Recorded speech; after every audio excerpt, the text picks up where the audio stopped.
98.3 WISS. Real news and great conversation in Oshkosh. Here's your Daily News Roundup. For Civic Media News, I'm Connie Fellman.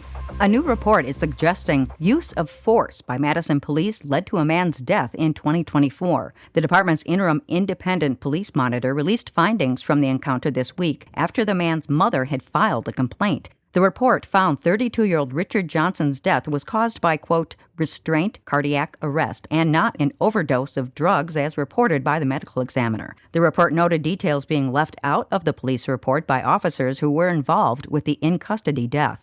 3 men connected to Donald Trump's 2020 campaign are now pleading not guilty in the Wisconsin fake elector case. Attorney Jim Trupis, along with Kenneth Cheesebro and Michael Roman, entered those pleas yesterday to 11 felony counts. The judge also laid out the timetable for motions that could shift the trial out of Dane County and challenge one of the charges.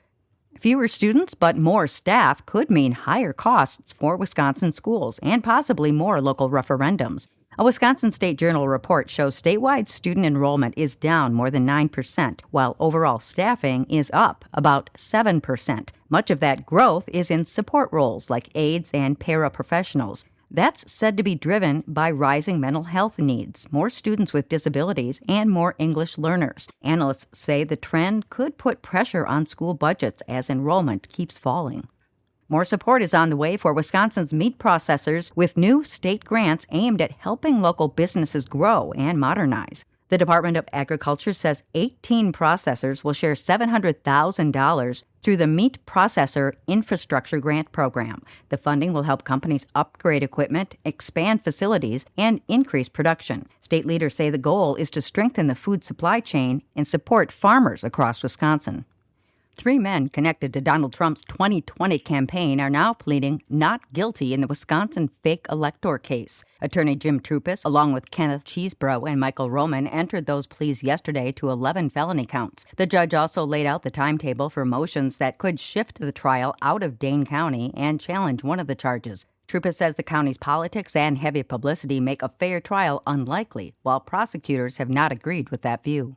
A legal battle over voter information in Wisconsin could move fast as federal officials ask for an expedited appeal. The Justice Department wants access to detailed voter records, saying it's needed to ensure election security. A federal judge previously blocked that request, siding with concerns about privacy and state control. Advocacy groups are also opposing the move. The appeals court is now weighing whether to fast-track the case ahead of the state's primary. A new statewide housing plan aims to make it easier to build affordable homes in Wisconsin. Governor Tony Evers and housing officials say the update boosts tax credit amounts, adjusts funding rules, and encourages projects across more areas. The program helps developers by offering tax breaks in exchange for setting aside units for lower-income renters. Leaders say more than 61,000 units have been built or improved through similar efforts over the years. They say the changes are meant to keep up with rising costs and growing demand. Strawberry season has begun amid another year of challenging weather. Farmers say late spring frosts and recent rainfall threatened crops statewide, with some reporting damage from winter injury and other related issues. Despite the challenges, farms are welcoming customers for strawberry picking and fresh berry sales. Growers are also encouraging residents to support local farms as they hope for a harvest season lasting closer to the typical 2 to 3 weeks. And that's your state update. I'm Connie Fellman for Civic Media News. Cooper comes through. Hi, I'm Mike Clemens with Sports Baseball. A big night for the Brewers' rookie shortstop, Cooper Pratt. As he shoots one through, and there it is. His first hit in the big leagues. And it comes in his second game.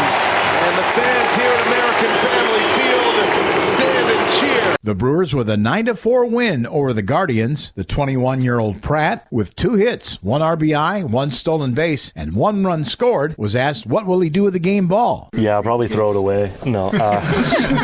I'll probably just give it to my parents to hold on to it with the rest of the stuff that I have. Pratt's first career hit was to right field. Manager Pat Murphy. He'll tell you, it was predicted by some great Swami that his first hit would be between the 3-4 hole. That was a prediction that was told to him by the Swami. Came true, and he started to realize, hey, you know what, I don't have to do too much. The series wraps up today at American Family Field.